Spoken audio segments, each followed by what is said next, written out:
तो इसीलिए ये और ये भी कहा है कि कोई भी संगठन ग्रुप का नहीं, गैर ग्रुप का कोई भी संगठन, उसका कोई भी मेंबर हिंसा करेगा, रेप करेगा, टॉर्चर करेगा, तो फिर उसके ऑफिस वेयर को भी सरकार सजा दे सकती है। अब बड़ी संगठन है, कोई मेंबर करते हैं तो ऑफिस वेयर को आप करेंगे, इसमें लिखा है, वो भी सेक्शन 15 है।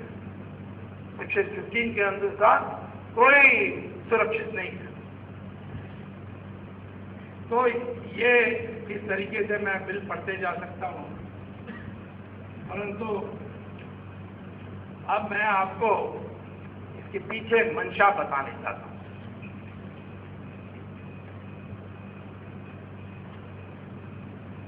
इस देश में जब सेकुलरिज्म लाए गए था, किसी ने विरोध नहीं किया। क्यों? हिंदुस्तानी हिंदू, जब 100% देश हिंदू था, तब वो पारसी आए ईरान से और उनको शरण दिया और उनके लिए उनका जो अग्नि का जो फायर टेम्पल कहते हैं उसको बना के दिया और गुजरात में रहे, फिर बाद में बंबई गए और कम संख्या में होने के बाद भी वो सुरक्षित रहे। जब अंग्रेज छोड़कर जा रहा था तो उन्होंने पारसी के लोगों को कहा कि हमने एंग्लो इंडियन के लिए 2 MP नॉमिनेट करने के लिए कहा। आज हमारे देश के लोकसभा में और राज्यसभा में सारे MPs इलेक्ट होते हैं, लोकसभा में सिर्फ 2 नॉमिनेट होते हैं और दोनों एंग्लो इंडियन हैं। तो ऐसे ही अंग्रेजों ने कहा हम पारसी को भी ऐसा छोड़ के बना के देते हैं। यानी हम माउंटबैटन का इन्फ्लुएंस है जवाहरलाल नेहरू पर, सीधा नहीं है परंतु थ्रू एडविना।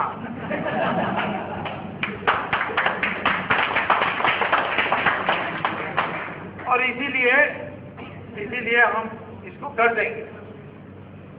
तो पारसियों ने कहा, और मैं जानता हूं क्योंकि मेरी पत्नी पारसी है और उनके अंकल पारसी के पोप जैसा सर्वोच्च थे, धार्मिक। उन्होंने कहा कि नहीं, आप इसकी चिंता मत करिए, हमें हिंदू ने कभी तकलीफ नहीं दिया, इसीलिए हम उनके साथ रह करके हम अपने अधिकार पा लेंगे, तुम चिंता मत करिए, आप चिंता मत करिए। आज हमारी चीफ जस्टिस पारसी है, कापड़िया। थोड़े दिन पहले फली मर्जर हमारी एयरफोर्स की एयर मार्शल थे, हमारे DG of coast guard Parsi, attorney general Parsi, Ratan Tata Parsi, पर कोई उसको सोचता ही नहीं है, क्योंकि पारसियों ने इस तरीके से व्यवहार किया है कि उनका कोई टकराव हिंदू से उन्होंने मोला नहीं। क्योंकि हिंदू भी, आप अपने धर्म में अपने रास्ते में जाइए, भगवान पाइए अपने रास्ते से, हम अपने रास्ते से करेंगे, ये हिंदू धर्म का सिद्धांत है। इसी प्रकार से यहूदी आए यहाँ और उनको मैंने जू, उनको कोचीन में, बॉम्बे में उनके लिए सिनागॉग बना के दी। और जब इजराइल बना तो पहला प्रस्ताव पास हुआ उनकी संविधान अडॉप्ट होने के बाद, धन्यवाद प्रस्ताव। उन्होंने ये प्रस्ताव पास किया, ये हिंदुस्तान के लोग धन्य हो आप, क्योंकि एक देश दुनिया में थी जहां यहूदियों के साथ शोषण नहीं हुआ, वो है।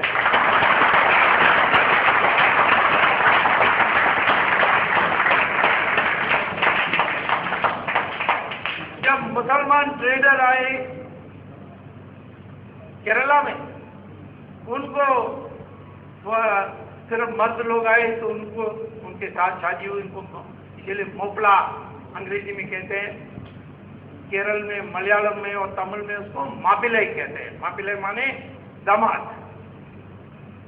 उनको वहां बताया। जब वो सीरियन जो क्रिश्चियंस आए थे शुरू में, जिसको सीरियन क्रिश्चियंस कहते हैं, उनसे भी ऐसे ही व्यवहार हुआ। ये सारा जो विषम आया है, ये जो संघर्ष आया है, ये जब मुसलमानों ने यहाँ आकर आक्रमण किया, देश की सत्ता को कब्जा की, बाद में अंग्रेज आए, उन्होंने कब्जा की, उसमें से ये जो आज भी थोड़ा जो भी चेहरा है पैदा हुआ है। इसको खत्म करें, कैसे किया जाए, सोचा जाना चाहिए। और हमारे देश में हिंदू का टारगेट बनाना एक पैशन हो गया। कोई भी हिंदू के लिए बोलेगा कम्युनल है, कोई भी हिंदू का विरोध में बोलेगा बहुत अच्छा आदमी है, बड़ा सेक्युलर।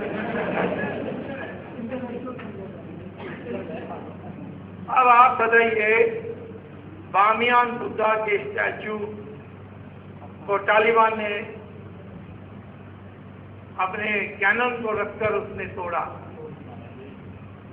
एक अरब देश ने इसका खंडन किया।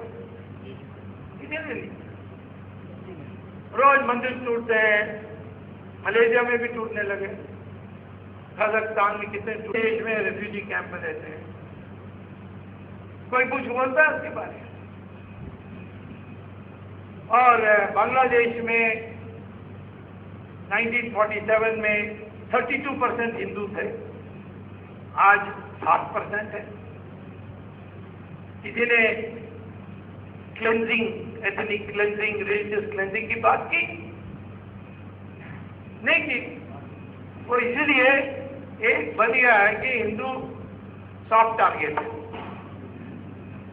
और उसके लिए उसकी मेजॉरिटी को कम करने के लिए जितना डिवाइड कर सकते हो डिवाइड करते रहो।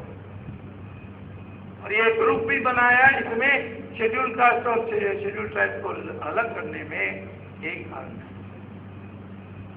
कई दलित लीडर्स, दलित लीडर्स अम्बेडकर का नाम लेते हैं, पर तो अम्बेडकर का उन्होंने किताब पढ़ा है। उनका नाराजी तो जवाहरलाल नेहरू के कारण था। जवाहरलाल नेहरू उनको टारगेट किया और 3 लोकसभा इलेक्शंस जो हुए, तीनों में उनकी जमानत जब्त कराई, सारा पैसा लगाकर।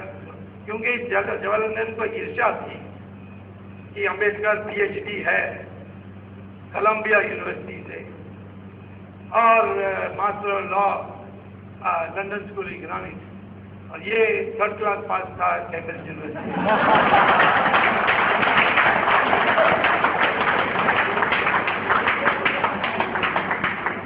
उसके बाद इसके परिवार, नेहरू परिवार में किसी ने कोई एग्जाम पास नहीं किया।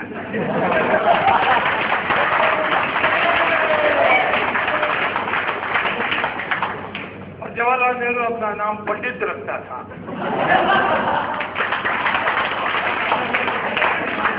जब असली पंडित तो अम्बेडकर था। बड़ा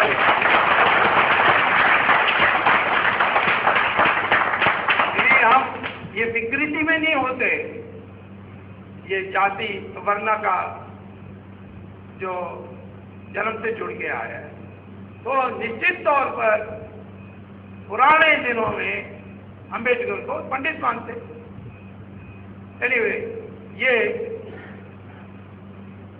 ये सारा जो हुआ है, इसमें आपको समझना चाहिए सेक्युलरिज्म का परिभाषा धीरे धीरे बन गई कि आप हिंदू के एंटी हैं तो सेक्युलर है, ये तो सेक्युलर नहीं है।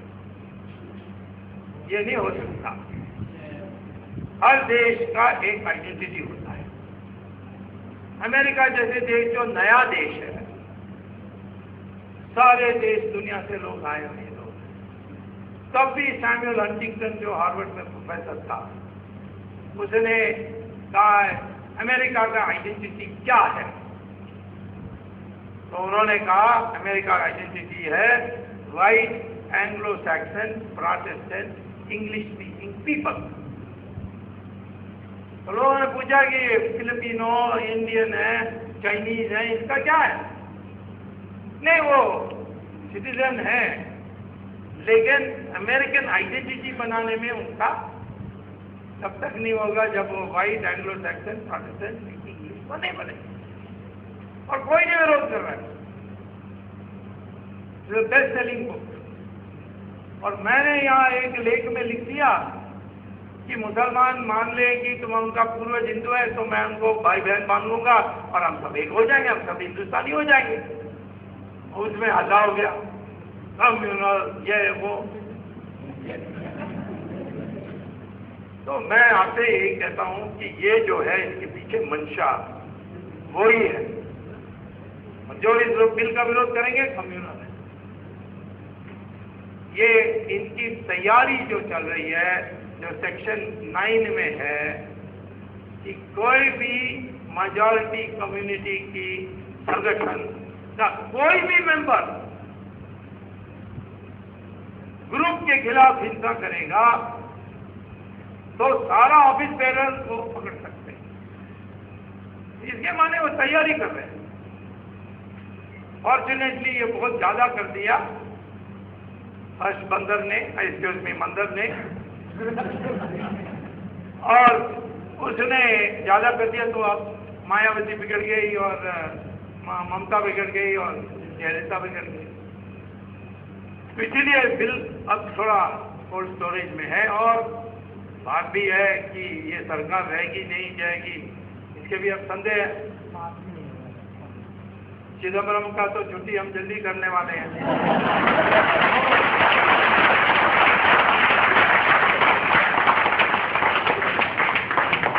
ये तो चुनाव हारा था और टेलीफोन किया होम मिनिस्ट्री के नाते, और वो रिटर्निंग ऑफिसर कहता है कि तुम्हें बचना है, तुम्हारे बच्चों को बचना है तो जीत की सर्टिफिकेट दो। और केस चल रहा है। आज अभी तक तो जयललिता थोड़ा डर के आस्ते कर रही थी उस केस का। अब हमसे हौसला मिल गई। अब वो कहती है कि मैं जल्दी करूंगी, उसका फादर हाई कोर्ट में इसका सीट को खाली कराऊंगी तो हो जाएगा। उसके बाद और भी नाम है। मैं तो एक ही कर सकता हूँ क्योंकि मैं प्राइवेट इंडिविजुअल हूँ। मुझे सीबीआई का डायरेक्टर बना दो, सबको एक साथ पकड़ लूंगा।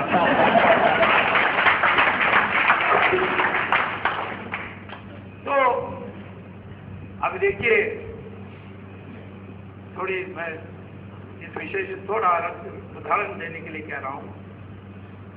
इतनी बड़ी झूठ हमारे अखबारों में आई है अभी तक कि राजा ने सब कुछ किया। राजा ने क्या किया? एफआईआर में क्या लिखा है कि उसने दाम 2008 में लाइसेंस के लिए 2001 का तय किया और इसमें 1/10 1:10 रेशियो है, 10 गुना ज्यादा है 2008। और दूसरा, उसने जिन्होंने लाइसेंस खरीदा उसको विदेशी कंपनी को बेचने के लिए दिया, जब रूल था कि 3 साल के अंदर आप अपना लाइसेंस पाने के बाद बेच नहीं सकते हो। और इन्होंने बेचा, ये सारे कंपनी ने बेचा किस दाम पर? 8 गुना जितना उन्होंने भारत सरकार को दिया लाइसेंस के लिए, उतना 8 गुना ज्यादा पाया विदेशी कंपनी को बेचकर। और वो भी ऐसे विदेशी कंपनी जिसके बारे होम मिनिस्ट्री ने कहा कि इनके साथ, जब वो चिदम्बरम होम मिनिस्टर नहीं था, फाइनेंस मिनिस्टर था, तो होम मिनिस्ट्री का रिपोर्ट निकला था कि एटिसलाट और टेलीनॉर को कोई बिजनेस नहीं देना चाहिए। लेकिन स्वान टेलीकॉम ने एटिसलाट को बेच दिया। क्यों नहीं देना चाहिए? क्योंकि होम मिनिस्ट्री का कहना है कि एटिसलाट ISI का फ्रंट कंपनी है और उसका इंडिया का जो एजेंट है वो जो डायरेक्टर है यहाँ इंडिया में, उसका नाम है शाहिद बलवाज और वो दाऊद इब्राहिम का राइट हैंड मैन है। ये होम मिनिस्ट्री रिपोर्ट में। और टेलीनॉर उसको नहीं बेचना चाहिए, क्योंकि वो नॉर्वेजियन कंपनी है, लेकिन उसका सारा इक्विपमेंट चाइना से आती है। और चाइना किससे आती है? चाइना का मिलिट्री से खरीदते हैं, और इसीलिए वो साइबर वॉरफेयर भी कर सकती है। वही इक्विपमेंट साइबर वॉरफेयर में भी उपयोग हो सकता है। और यदि इंडिया और चाइना के बीच में झगड़ा हो जाए, होना नहीं चाहिए पर हो जाए तो ये हमारी डिफेंस मिनिस्ट्री के इलेक्ट्रॉनिक्स को ठप कर देंगे। तो इसीलिए इन दोनों को बेचना नहीं चाहिए। अब राजा ने इन दोनों कंपनी, जिनको लाइसेंस मिलना ही नहीं चाहिए था, क्योंकि दोनों टेलीकॉम कंपनी से थे, दोनों रियल एस्टेट कंपनी से, जमीन बेचना करते थे, एक टावर नहीं, कुछ नहीं, इक्विपमेंट नहीं, उसको बेच दिया। लेकिन जब मैंने दस्तावेज खोला, मैंने फाइल निकलवाई, तो देखा कि राजा ने अकेला फैसला नहीं किया। उसने चिदम्बरम के साथ ज्वाइंटली फैसला किया। और क्यों किया? क्योंकि 2003 में इंडिया गवर्नमेंट ने तय किया कि स्पेक्ट्रम का दाम कैबिनेट नहीं तय करेगी, 2 मंत्री तय करेंगे, फाइनेंस और टेलीकॉम। इसके अनुसार उन्होंने ये 2 मंत्री ने तय किया। तो राजा को दोषी है तो ये भी दोषी है। और एक मुझे और फाइल नोटिंग मिल गई, जहाँ राजा लिखता है कि मैं तो सोचता था कि 3 साल के पहले किसी को परमिशन नहीं दे सकता हूँ, लेकिन चिदम्बरम ने एक्सप्लेन किया कि इसको आउटराइट सेल मत कहो, बट शेयर डाइल्यूशन कहो, और उसमें आप आ सकते हैं। चोर का बुद्धि तो ऐसे ही काम करता है। तो इसलिए दोनों में चिदम्बरम पकड़ा गया। अब निकल सकता कैसा है? तो उनके वकील जो है 8-8 घंटे भाषण दे रहे हैं, अभी तक पूरा नहीं किया।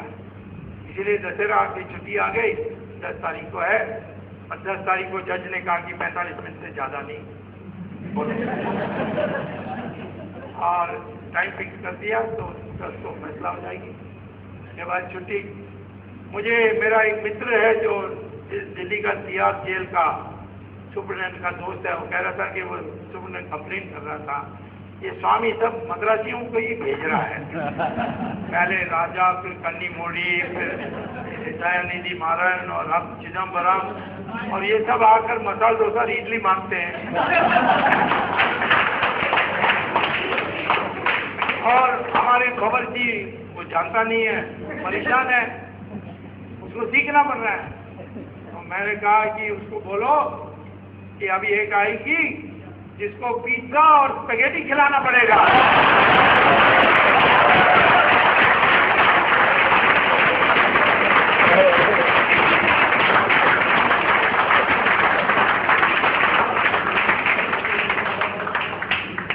तो इसीलिए मैं आपसे कहने चाहता हूं, ये बिल तो जाने वाला नहीं है, और मैं समझता हूं कि नवंबर में विंटर सेशन पार्लियामेंट में गिर सकती है, और अगला फरवरी-मार्च में इलेक्शन हो सकता है। तब एक बार फैसला करना चाहिए कि हम लोग ये सारा जो विभाजन है, जात और भाषा, सब उससे ऊपर उठ के हमें अच्छे लोगों को चुनकर वोट करना चाहिए। अब कौन पार्टी है ये मैं नहीं जाऊंगा, सब पार्टी में अच्छे लोग हैं, उनको ही वोट करो। खिचड़ी पकने दो थोड़े दिन, कोई हर्जा नहीं, परंतु गंदे लोगों को मत भेजो। और मैं समझता हूँ कि जो आंदोलन चल रहे हैं उससे लगता है कि अच्छे अच्छे लोग आएंगे सामने, और सबको मौका मिलेगा अच्छे लोगों को वोट डालने के लिए। तो एक बात तो हमें ये दिखाना है, मैंने तमिलनाडु में देखा कि ये हो सकता है। मैंने खुद अपनी पार्टी के कैंडिडेट बहुत कम खड़े किए, क्योंकि मैंने कहा कि ये चेरता का वोट का विभाजन नहीं करना है, और करुणानिधि को जाना चाहिए। और मैं हैरान हुआ, एक दिन मैं कैंपेन में जा रहा था सैलम से कोयम्बटूर, तो रास्ते में एक गरीब गांव के रास्ते से निकल रहा था, तो एक बुढ़ी खड़ी हुई थी रोड के किनारे और रोकने के लिए कह रही थी। मैंने रोक दिया। उसने पूछा, तुम्हें तमिल में पूछा, तुम्हें और सुब्रमण्यम स्वामी? मैंने कहा हाँ। इसे ये 2G नहीं छोड़ना है। तो मैंने कहा क्यों, तुम्हें 2G क्या है पता है? तो उसने कहा वो नहीं पता मुझे 2G क्या है, परंतु बहुत बुरा हुआ है, हमारे तमिल का नाम खराब हो गया है, इसीलिए इसको ठीक करने के लिए आप किसी को नहीं छोड़ना है। मैंने कहा वोट भी ऐसे करोगे? वोट ऐसे ही करेंगे। और करुणानिधि ने खूब पैसा दिया, सबको लेकर करुणानिधि के खिलाफ वोट डाल के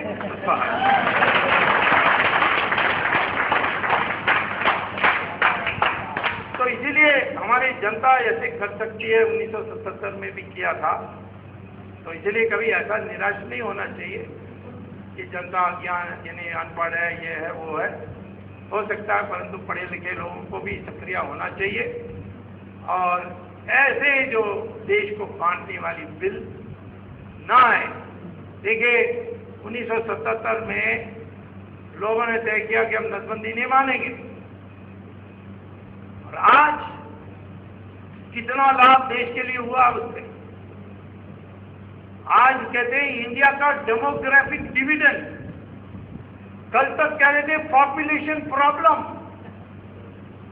क्या बदल हो गई। और उस समय जब चाइना ने कहा 1 चाइल्ड पर फैमिली, लोग कह रहे थे बाबा क्या कर दिया कमाल, चाइना ने पॉपुलेशन को कंट्रोल कर दिया। आज क्या हो रहा है? आज मॉडर्न इकोनॉमिक थियरी है कि विकास होगी इनोवेशन से, नए यंत्रों को और नए तरीकों से। जैसे इंटरनेट है, ये तो नया है, ये यंत्र भी है और तरीका भी नया है। ईमेल झट से पहुंच जाती है, यहां बैठो और फैक्ट्री आप चाइना में चलाओ, फिलीपींस में चलाओ, या अमेरिका में बैठकर 5-6 देशों में फैक्ट्री रखो और एक सेंट्रल ऑफिस से कंट्रोल करो। इन्वेंट्री कंट्रोल, कितने चीज आज आप कर सकते हो इंटरनेट के कारण। तो इसके लिए युवा की बुद्धि चाहिए जो यूनिवर्सिटी से निकला है। हाँ, अच्छी शिक्षा मिलनी चाहिए, और वो अच्छा शिक्षा मिलने के बाद वो इनोवेट करें, उसको प्रोत्साहन दें। और आज हमारे यूथ का पॉपुलेशन 35 इयर्स एंड यंगर 70% है। हमारे पॉपुलेशन, इंडिया का पॉपुलेशन का एवरेज एज 28 है, चाइना का एवरेज एज 37 है। वो हमसे जल्दी बुढ़ा होने वाले हैं। हमारे नौजवान की शक्ति बहुत पीढ़ियों यानी कम से कम 50 साल के लिए आपको प्राप्त होगा। इनका पॉपुलेशन वाइब्रिज्म की ज्यादा हो जाएंगे। अमेरिका का एवरेज एज 38, क्योंकि इमिग्रेशन के कारण उसका थोड़ा कम है, और यूरोप का और जापान का 48। और लोग कहते हैं कि 20 साल के बाद नौजवानी की कमी हो जाएगी और फिर इंडिया को नौजवान को एक्सपोर्ट करना पड़ेगा।